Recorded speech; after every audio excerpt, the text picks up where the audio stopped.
Welcome to the Whaling Museum. It's nice to see a large crowd. This will be the first in the first event in the 2023 Lusophone-world lecture series. Tonight featuring Álvaro Garrido. Just to give you a sense of the format, we will start promptly in a couple of minutes. And in the past, we have had a reception followed by the lecture, and typically we have a hard time herding people into the amphitheater. We start late, and then the next thing you know, we're rushing to get the lecture done, and then everybody goes home. So this time around, we're going to be having the reverse. So we will have Professor Garrido speak for 45 minutes or so, a Q&A, then we will move into the reception area for a cash bar and hors d'oeuvres, and you can ask more questions at that time. So that'll be the format, and before I pass the mic to Onesimo to introduce Professor Garrido, I'd like to thank the Whaling Museum for providing this venue, to Brown University and FLOD for sponsoring the lecture, and for the Center of Portuguese Studies at UMass Dartmouth for sponsoring the reception. I should also point out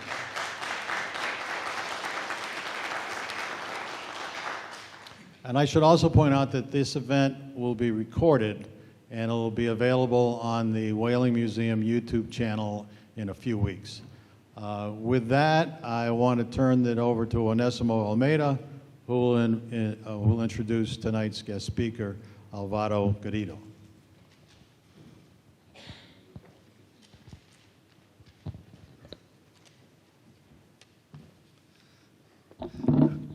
Boa noite, good evening. Some of you have asked me, is this at 5:30? Are we a late half hour? And I went and checked before I reminded those of you who received. In the invitation, it states, doors open at 5:30. And the session is at 6, so we are on time. And it's true what Gil said. There was a debate about this, but he didn't want to add another reason. When we had the reception before, some people, some wine there, slept during the lecture, so we thought it was about the small print that often people don't read. When I first came to the US, there was this Andreas Mitrellis at Brown, is the owner of Andreas Restaurant, where I was having lunch today with Professor Garrido, and he told me, in this country you have to be very careful. You have to read everything, even the smallest print, you have to read it. You know, one day you have an insurance policy, and one day you have an accident, you lose an arm, and you go to the company, insurance company, and you want help from them, and they make you read in small print. It's written, in case our client loses his arm, our company will do its best to help him find it. Yeah. So this lecture by Professor Garrido was supposed to take place before the pandemic. Then the pandemic took place, hit upon us. Then he has been postponing because he has so many commitments. And finally decided to come. And in 5 days, he has already got so much into New England, into this area, in not only the Portuguese-American world, but New England at large, that he got quite interested. But the reasons why he got quite interested have to do with his biography. He was born in Portugal, East region, north of Aveiro, in 1968. He has a PhD in economic and social history from the University of Coimbra. He began his academic career in 1995 as a lecturer at the Faculty of Economics of the University of Coimbra. He now is director or the dean of the School of Economics at the University of Coimbra.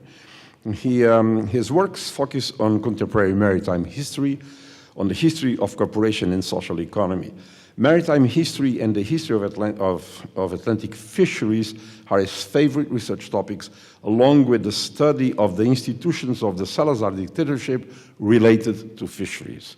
He has written a book on famous Almirante Henrique Tenreiro, who was the big boss, not the godfather, of Portuguese fisheries. He has published books, scientific articles in scientific academic journals, book chapters and contributions to exhibit catalogs. He's a member of scientific societies and research networks. He wrote 2 documentary films on maritime culture issues produced by RTP, the Portuguese national television. From 2003 to 2009, he was the director of the Maritime Museum of Ilhavo, Aveiro. There are many the immigrants from Aveiro who came to the US and came here and then moved to New Jersey. New Jersey is mostly made of people from Ilhavo and Murtosa, a town around, this is why they call Newark Murtosa City. In this emblematic museum of Ilhavo, the Maritime Museum of Ilhavo, he carried out a remarkable project on maritime social memory and maritime identities. Recently, he published the following books. Then a list of them. Some of them are in Portuguese, but he has one in Italian, published in Italy, Il Portogallo di Salazar. One in English, Too Valuable to be Lost, Overfishing in the North Atlantic since 1880. He has been quite interested in exploring New Bedford, the ports, anything that has to do with the sea. He asks me, take me. He loves looking at ports. It's the first, I've been here for 50 years, no guest from Portugal has ever asked me, take me to see ports. And so with him, I've been doing this, and there's so many ports that he has to see, so he has to come back. Welcome, and let us listen to him. Thanks for coming.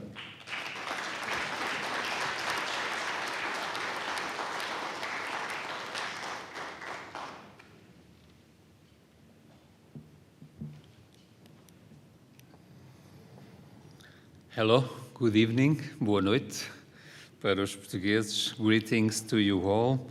Firstly, special thanks to Professor Onésimo, very special thanks, and also to the trustee co-chair of the Portuguese Advisory Committee, Hill Perry. Yesterday afternoon, Hill guided me in a fantastic visit to your museum.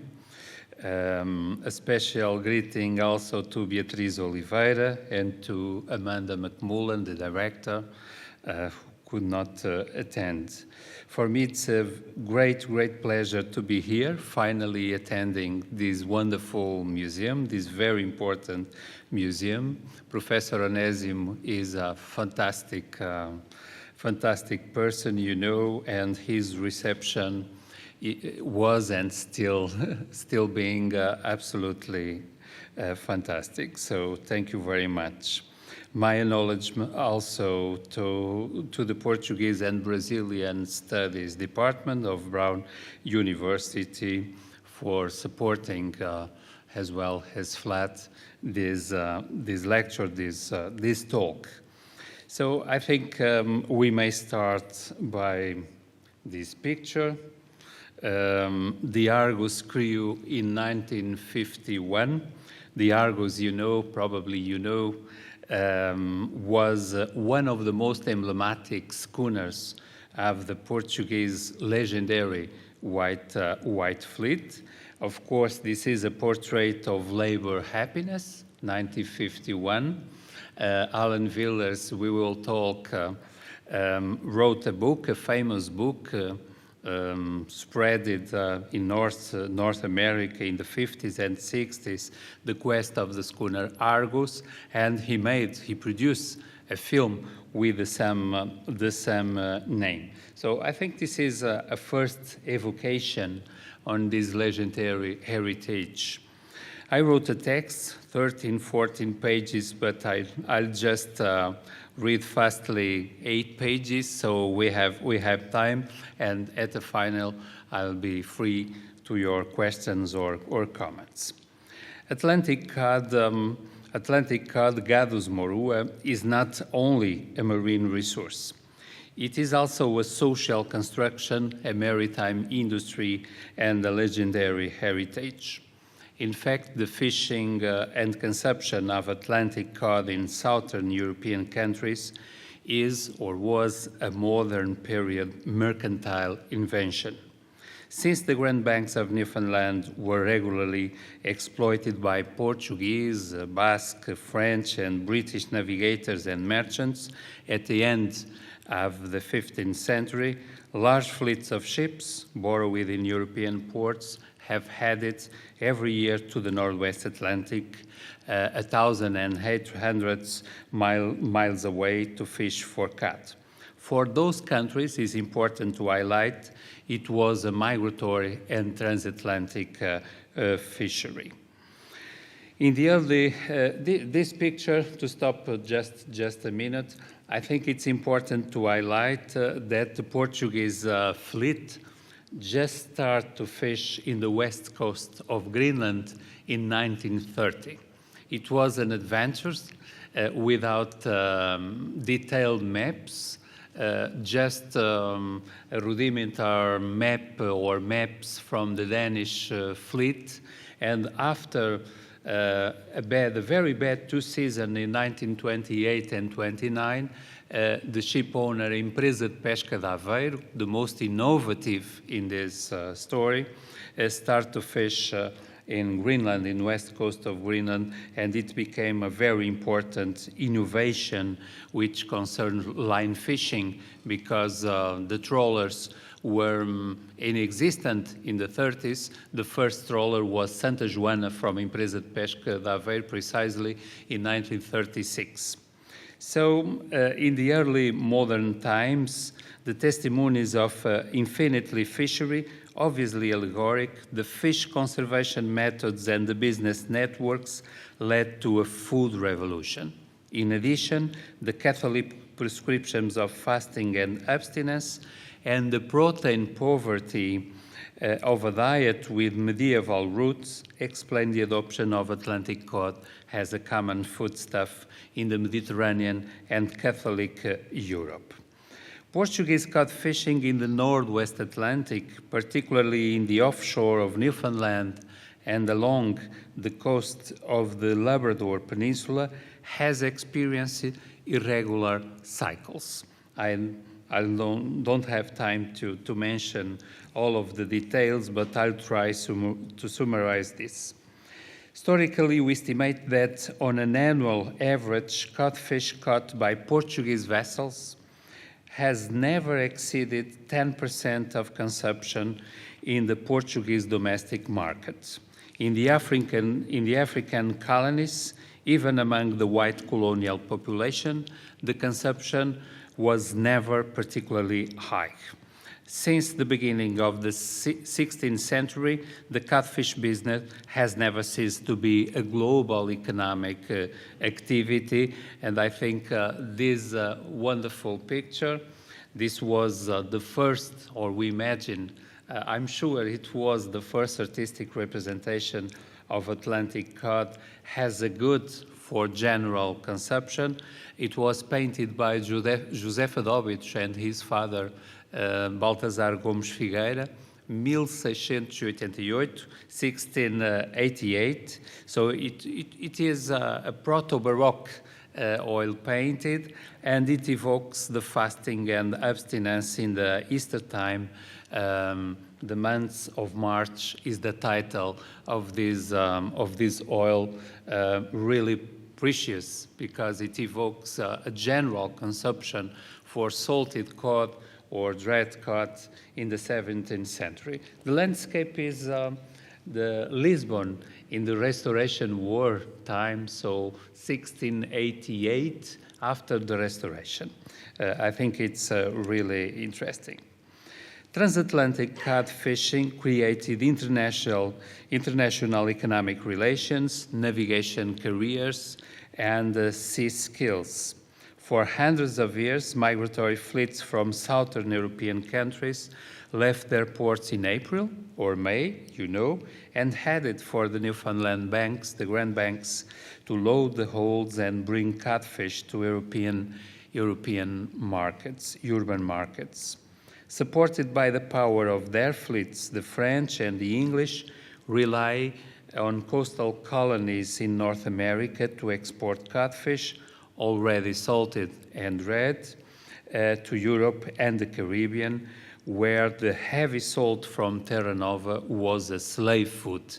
The famous economist John Hicks wrote this detail, or highlighted this, exactly this detail on one of his famous books.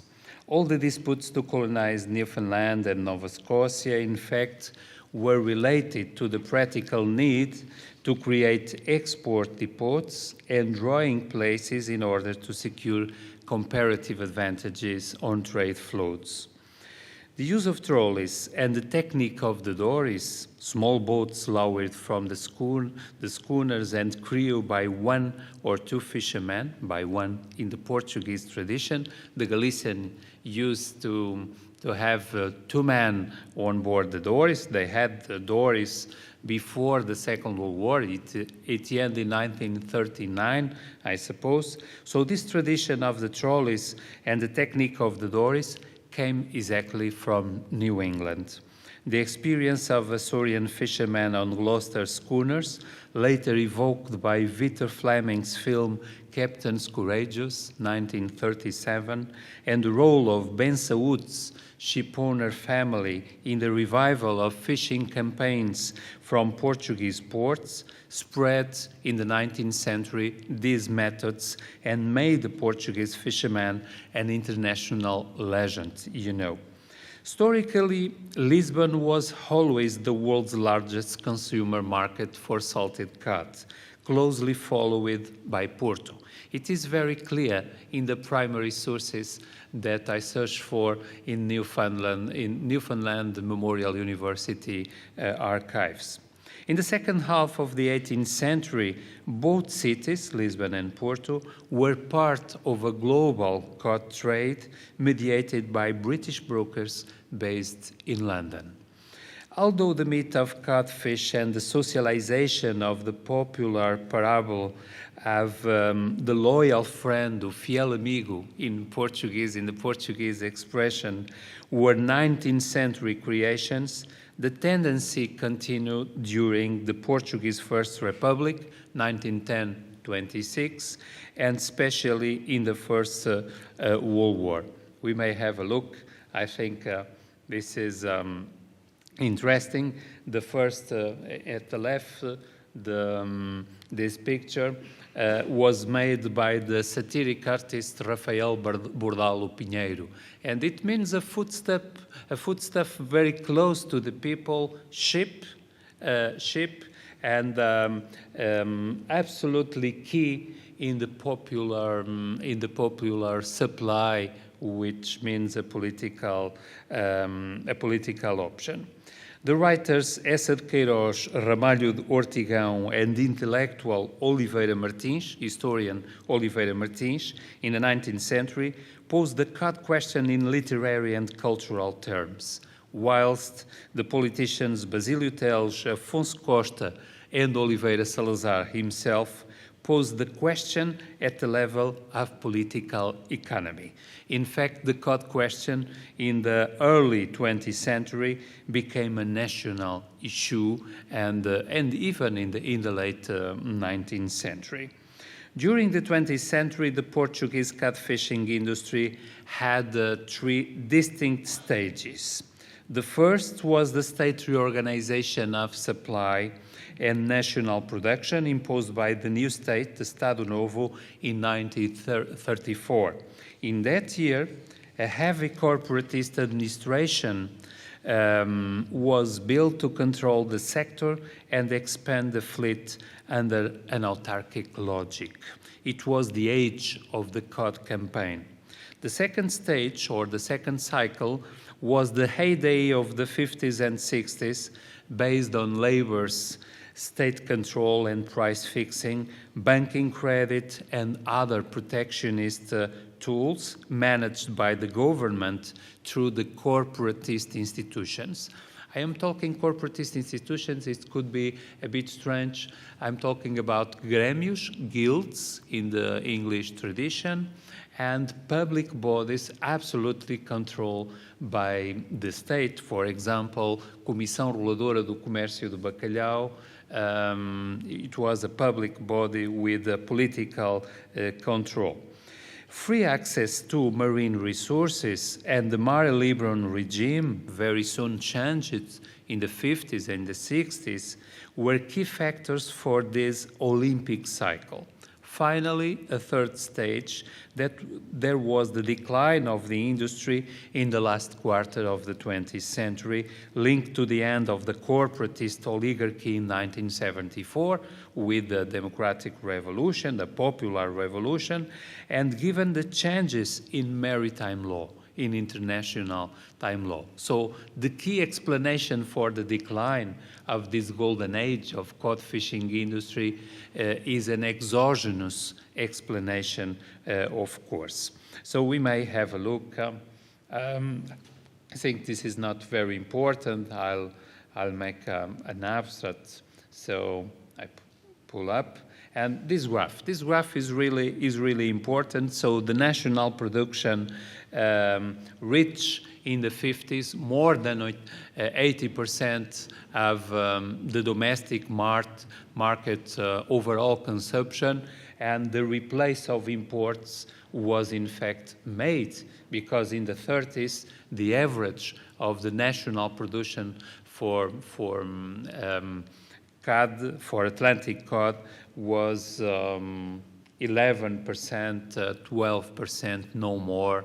And in the 50s, it was in fact more than 80%, the average of the series, 1967, because the trade commerce was liberalized in 67, and it was the beginning of the end.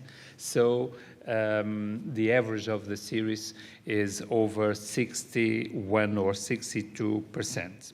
So I think it's important to highlight that cod fishing in the modern and contemporary era was a human saga. This is probably the most important topic. It is, at the moment, currently a cultural heritage of the entire Portuguese territory. We use the expression in Portugal, in Ilha, at the museum, faina maior, la campèche, like used to say the French in Bretagne. Faina maior is especially strong in the imaginary of maritime and immigrant communities, as well, I guess, in Portuguese-speaking countries that today are important markets for export of cod processed by Portuguese companies.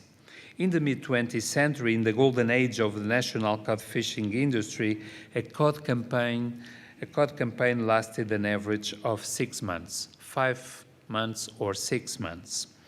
Upon arriving at the Newfoundland and west coast of Greenland fishing grounds, everything was organized to catch as much as possible. The priority was to load the ship and make a profit for the ship owner.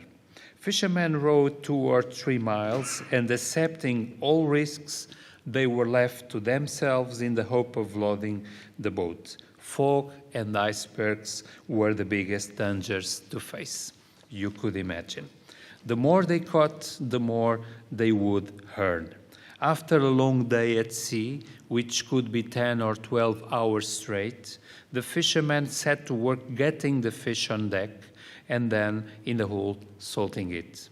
These high-precision tasks only ended when the cod was properly stored in the hold, a fundamental requirement for the cargo not to be spoiled. Living conditions on board were very harsh and the work rhythm intense, almost inhuman. The most awaited moments were the arrival at the safe harbor of St. John's on the Canadian island of Newfoundland, where the ships would take on fresh supplies and then the return home. Sometimes they returned to the Newfoundland Grand Banks after fishing in the west coast of Greenland. It depends on the cargo and on the fishing days. Never being a Portuguese colony, São João da Terra Nova was one of the warmest places in the Portuguese maritime imaginary.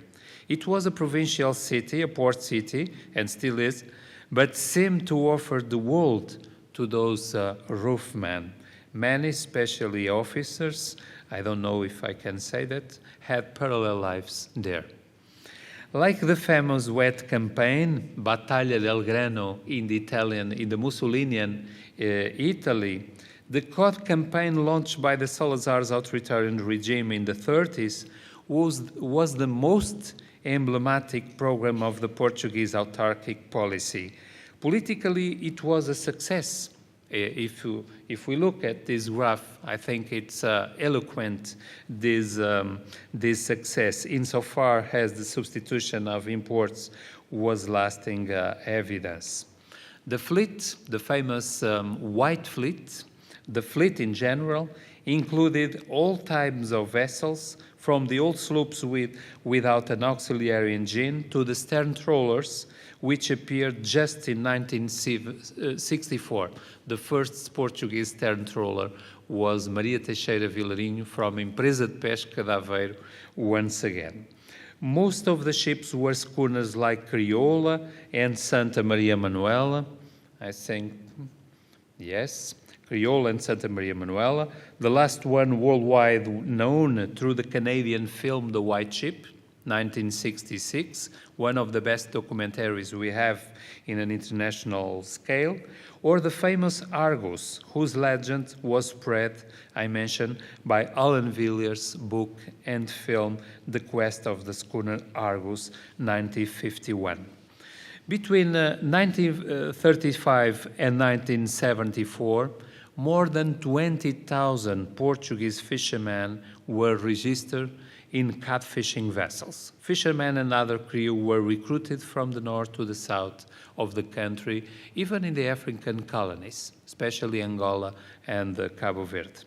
On mainland Portugal, the recruitment of men for catfish was constant in maritime communities such as Ilhavo, Gafanha da Nazaré, and other Gafanhas, Mortosa, Figueira da Foz, Vila do Conde, Caxinas, especially, Póvoa de Varzim, Viana do Castelo, Caminha, Setúbal, Olhão, especially at Fuzeta, and Nazaré, where numerous families had parents and children in catfishing. Year after year, for 6 months of long-distance work, the fishermen left their families to exchange the uncertainty of the local fishery income for the higher salary of the Grand Banks fishery, the misery of the small-scale fisheries and its low income made catfishing highly attractive or strangely attractive. According to a famous decree from 1927, before the new state was set up, young men could postpone their military enlistment up to the age of 26. Those who could prove they had completed at least 6 fishing campaigns in the Newfoundland seas would be immediately released from military service and transferred to the naval reserve. This rule became very important, very important in the 60s when the colonial war in Africa and immigrations to France, especially to France, immigrations increased to France, made recruiting for cat ships more and more difficult. It was a problem in the decline stage. I think we will never know for sure what catfishing was like. I never been there. The voyages of the Portuguese schooners and line ships in general were so hard and full of dramatic adventures that several decades later it suggests an excess of the real. As Santos Graça wrote, an ethnographer from Póvoa de Varzim from the 30s, catfishing was rough, hard, tremendous, almost heroic, a veritable epic of the humble. This is the title of a book wrote by Santos Graça in 1937. In 1959, Bernardo Santareno, the talent dramatist who has a doctor of the cod fleet, met fishermen and captains and wrote about their life on board, defined cod fishing as an epic drama. Even today, in my view, Santareno's expression is probably the most precise way of understanding this heritage. After the Second World War, due to the disappearance of the traditional line fishing fleets, cod fishing by Portuguese dorymen and schooners began to arouse an intense international curiosity. The 1951 publication of Alan Villiers' The Quest of the Schooner Argus that I mentioned placed the topic on the maritime reporters' agenda all over the Atlantic world. The cruel face of the Argus, however, the Argus fishermen' daily work only heard in Villiers' narrative marginal reference. It was not by chance that SNI, the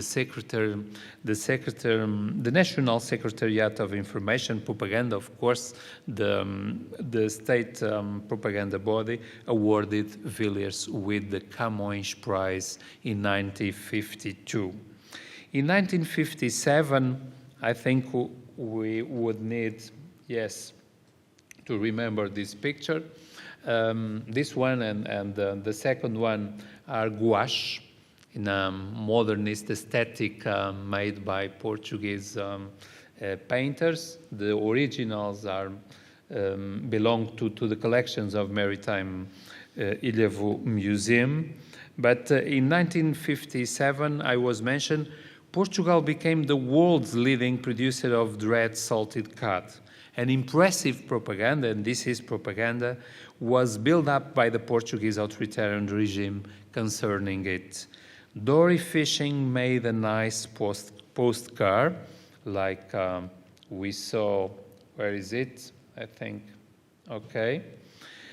Dory fishing made a nice postcard, is it true? But it was an obsolete activity only possible as long as men could be recruited, providing ship owners with ship credit and containing the prices of imported cod to allow the national to be sold. During the Cold War, especially from the 60s onwards, the cod campaign was faced with a vicious cycle of overfishing and the end of the classic rule of freedom of the seas. Science and law combined with international diplomacy. Fishermen and shipowners were no longer able to fish where and as much as they wanted. In the 50s and 60s, Portugal took an active part in the dynamics of the intergovernmental management of exploitation of the seas. It seems to be strange, but it was an evidence. Portugal was quick to join to the new international organizations set up to study and manage fisheries. It took part in most international conferences where questions of fishing biology and the law of the sea were discussed. It subscribed to and ratified all the conventions concerned the multilateral regulation of the resources exploited by Portuguese fleets, mainly by cod fishing fleet. I think it's important in this trend to look at this slide. So after the Second World War, things were changing, and within the authoritarian regime, there was an international trend, a multilateral trend that connect overfishing with changes or claiming changes on maritime law, and it was really important. In the offices of the Naval Ministry and within the corporatist administration, several specialized bodies and commissions were created. The Institute of Marine Biology in 1950, the Office for Fishing Studies created in 1952 with the funds from the American Marshall Plan. It is very curious. And in the same year, the National Advisory Committee of ICNAF, ICNAF was the International Commission for the Northwest Atlantic Fisheries, today known as NAFO, certainly you know. The action of these international bodies motivated member states, and Portugal became a member state in 1949, joined to the United States and Canada, motivated member states to develop scientific research, to collect and organize data, and compile statistics that could estimate the greater or lesser plenty of fish.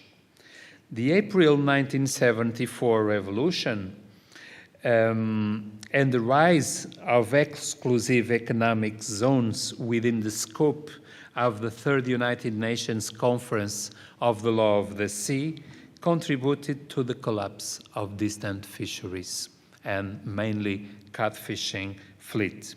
In brief, the need to limit fisheries to the resources of the Portuguese EEZ, as well the restrictions of the common fisheries policy of the European Economic Community, to which Portugal joined in 1986, and the closure of the Grand Banks in 1992, at initiative at the Canadian government, as you certainly know, kept the Portuguese fishermen away from Newfoundland. This picture you are seeing is the sketch.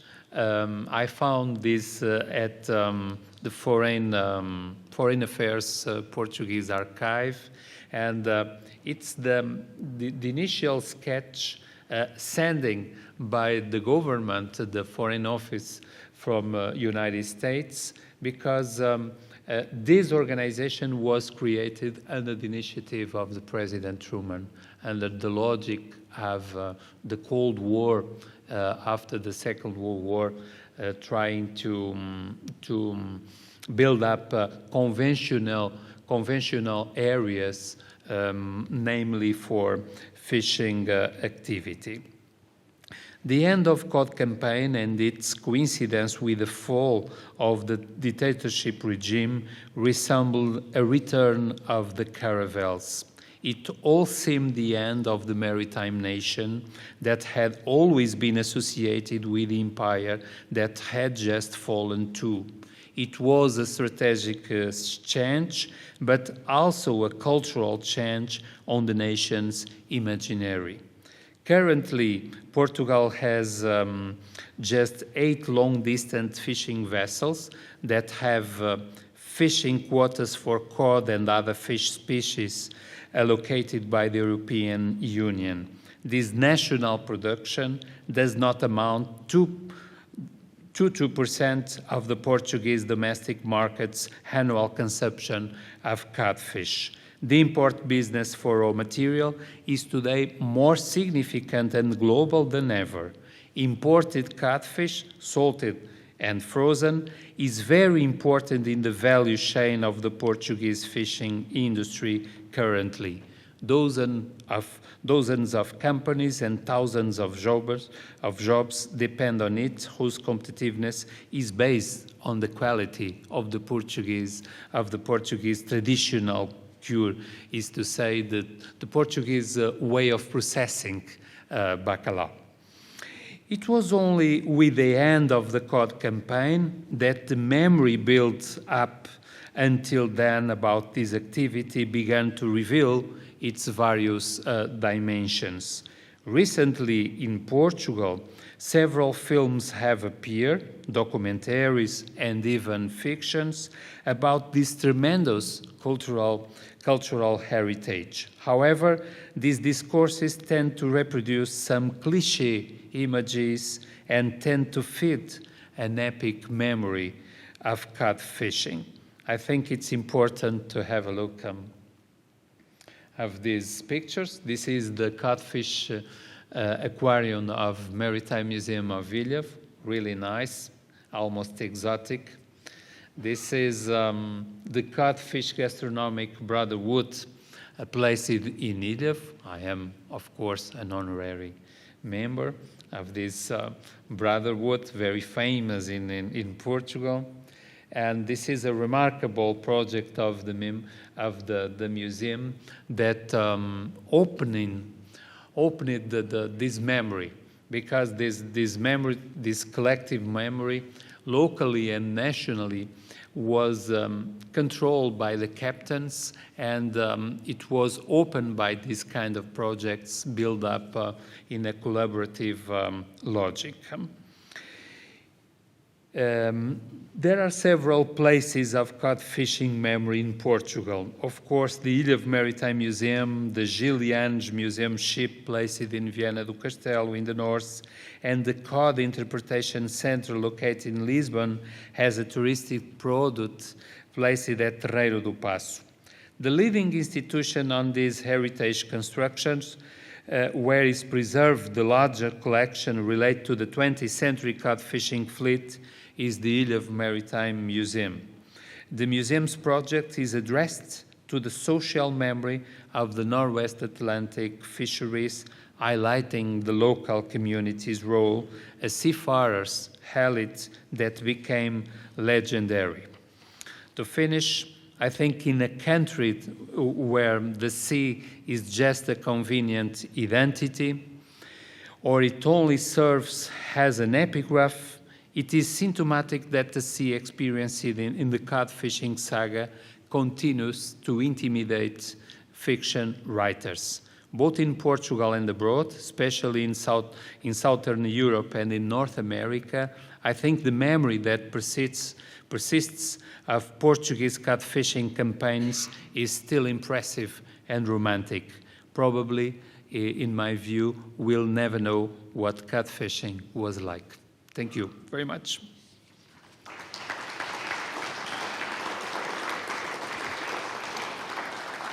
Thank you. If anyone has questions, we have a microphone here. Okay, feel free. Comments, questions? These final remarks, I think they are important. I put on bold the most important.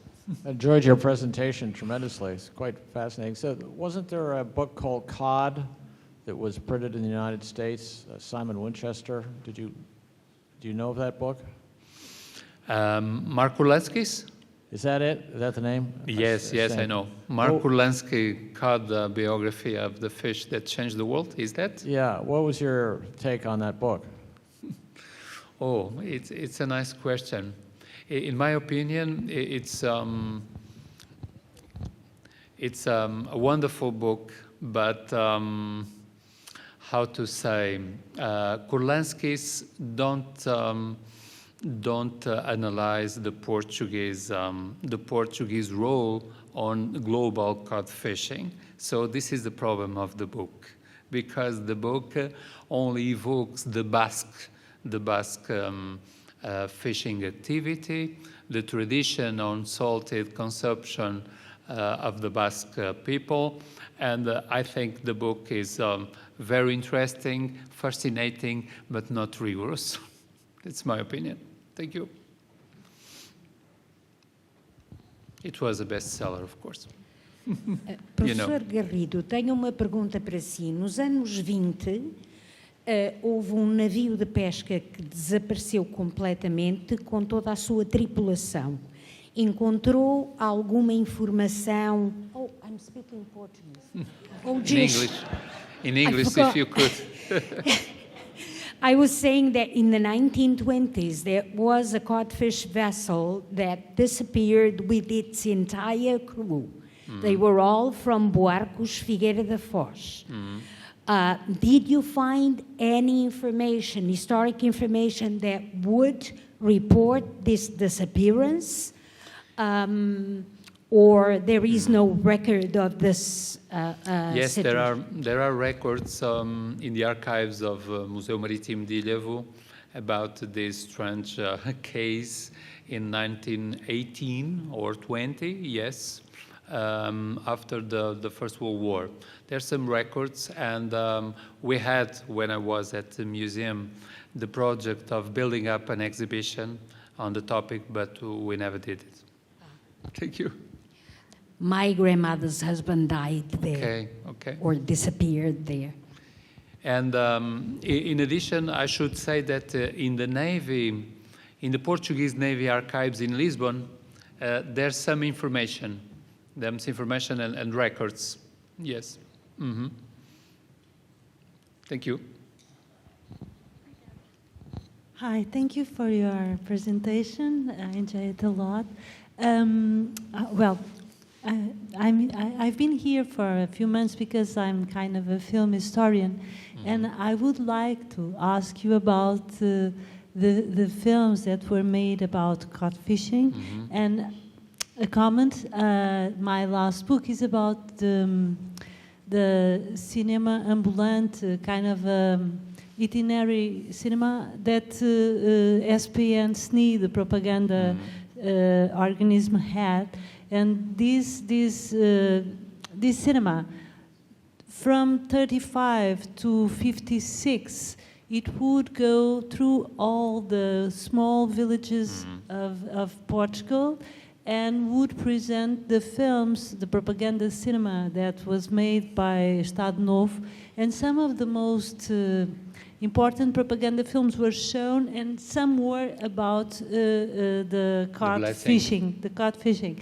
And one of the most presented films was a film, an American film, which had Tyrone Powell as a Portuguese fisherman during the codfish campaigns.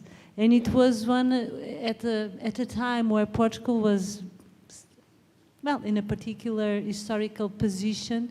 It's really interesting, and it was really very important for the regime that having Tyrone Powell as a Portuguese fisherman.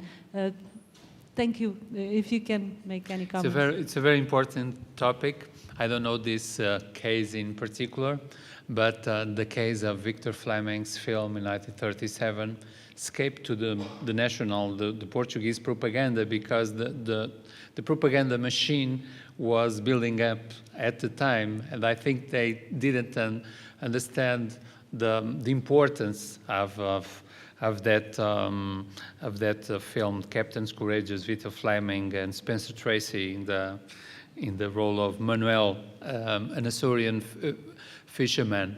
But after this, the age of the documentaries start after the Second World War, because line fishing and the activity of the Portuguese schooners, the famous and the legendary White Fleet, it was a phenomenon of the post-Second World War.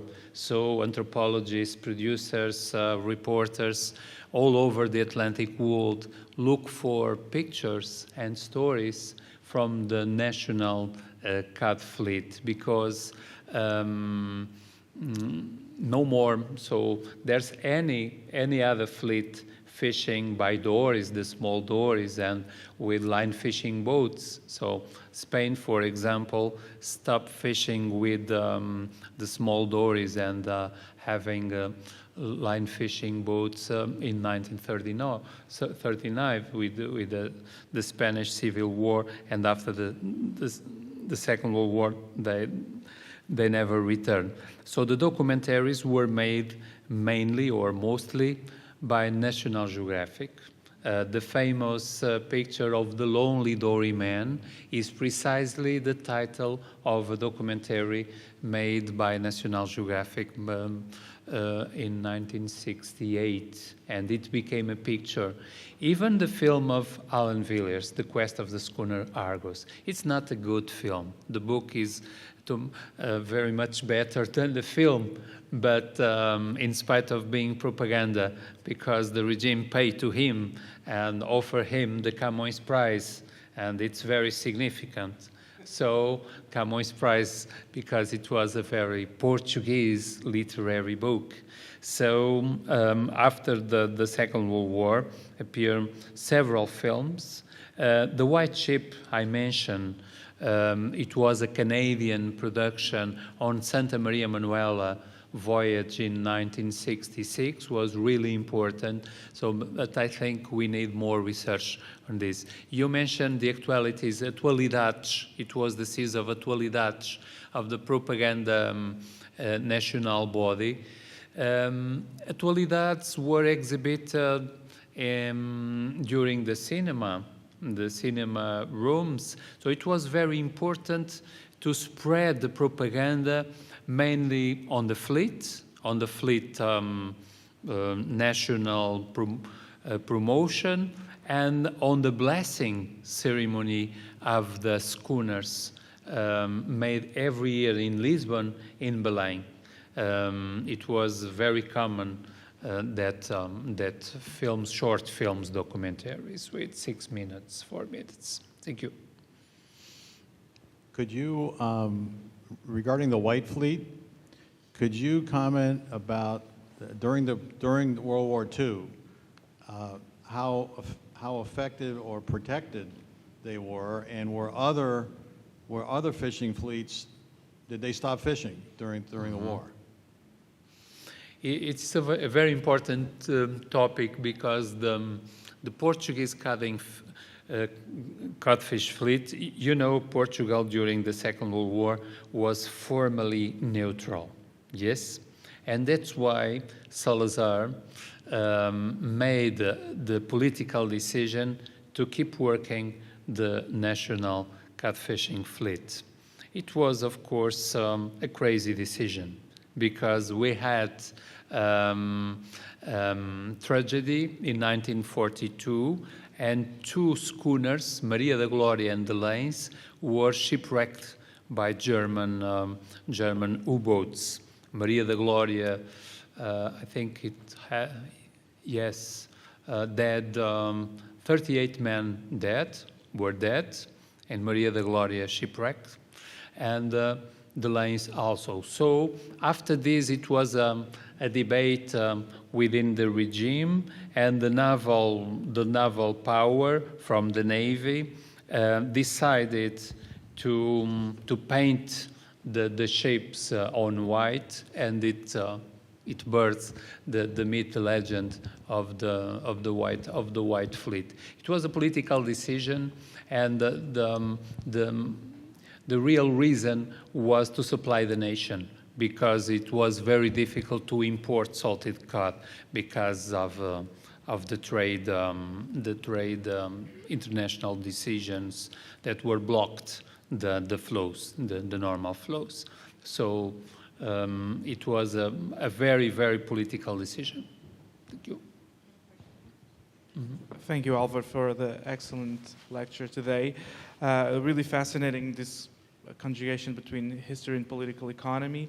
I was thinking a bit more from below about the workers.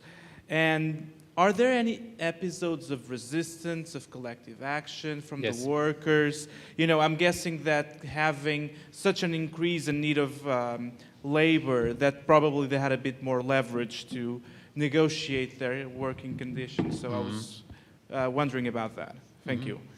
Nice question. In 1937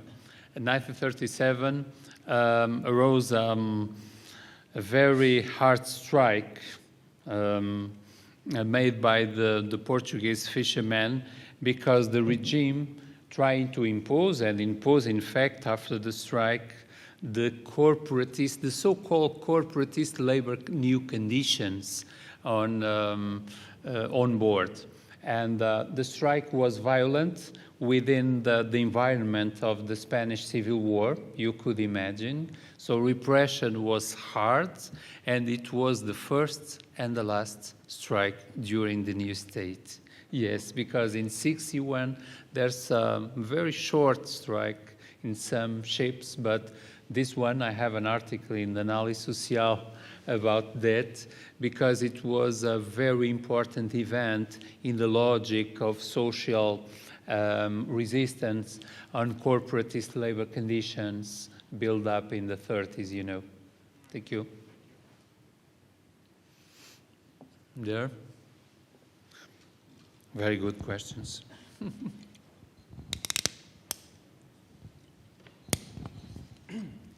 How significant is the economic relationship between Portugal and Norway today compared to other countries?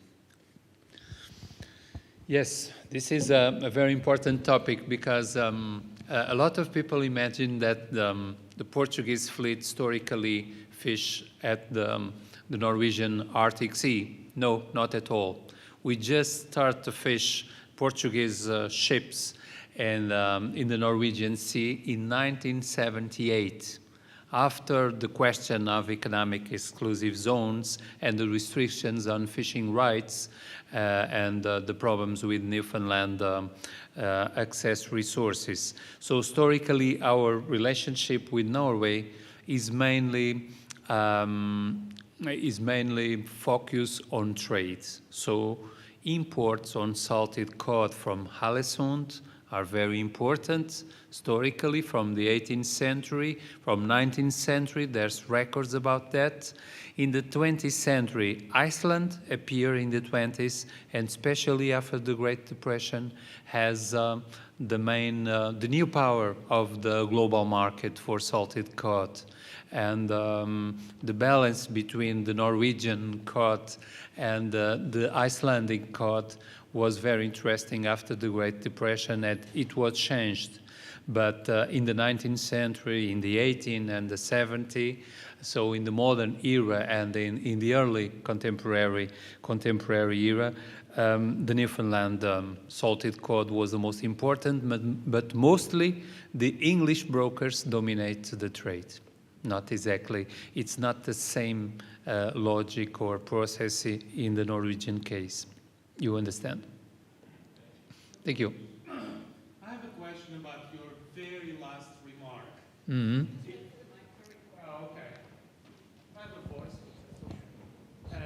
So my question is about your very final remark. Mm-hmm. And I'm not sure if I understand it, especially the second part of it.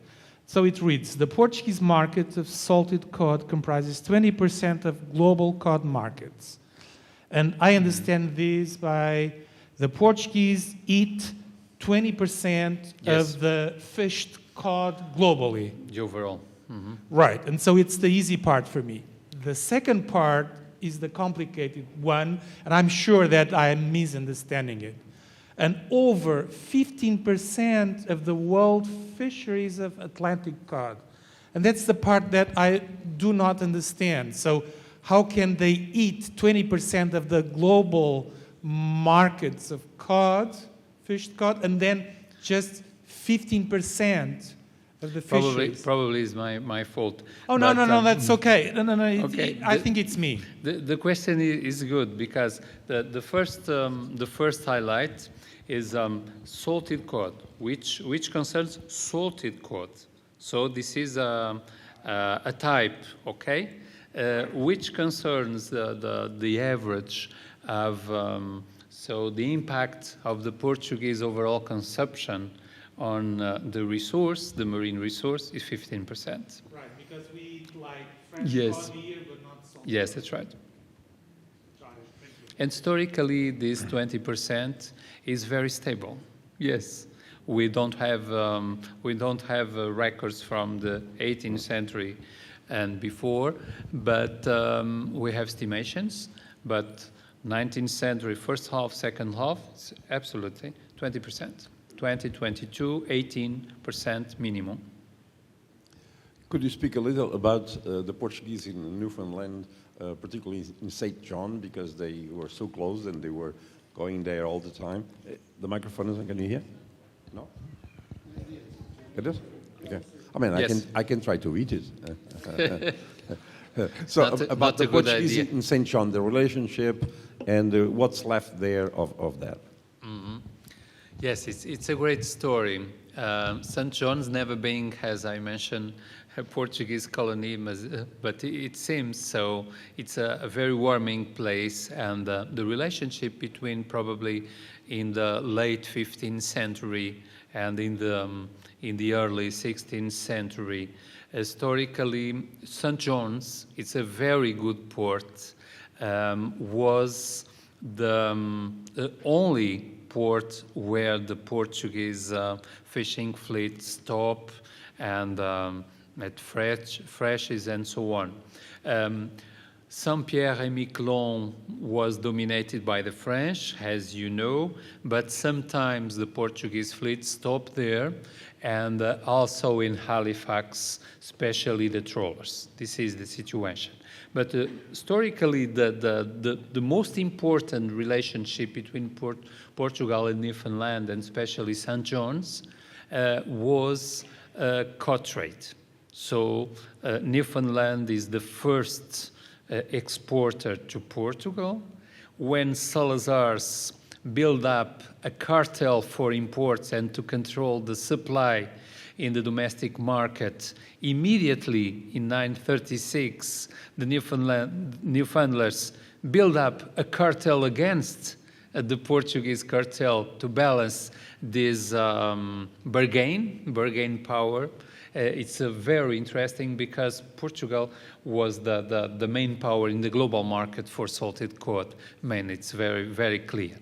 In addition, of course, the legendary memory of the fisherman on St. John's. So St. John's was the open moment of the voyage of the Portuguese cod campaigns. It's not by chance that if you go to St. John's, you conclude that the memory on the Portuguese cod fishing fleet is very, very kind. Yes, they evoke currently the Portuguese fishermen playing soccer at the waterfront, the ceremony of the Lady of Fatima in 1955 that was absolutely propaganda and politically propaganda built up by the regime. But this is a very strong memory, but currently there is no memories, or it's to say,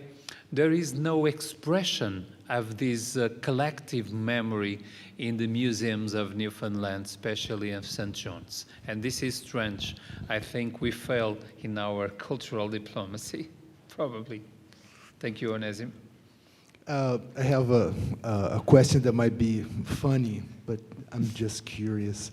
Would you rank cod as a propaganda tool a bit stronger than fado for the regime? So fado or cod? Who wins? There's a fado of cod. Yes, also. Yes, that's right. I don't know, it's a good question, but I'll think on that. Yes. Thank you. Thank you very much. Thank you. Round of applause, please. Thank you.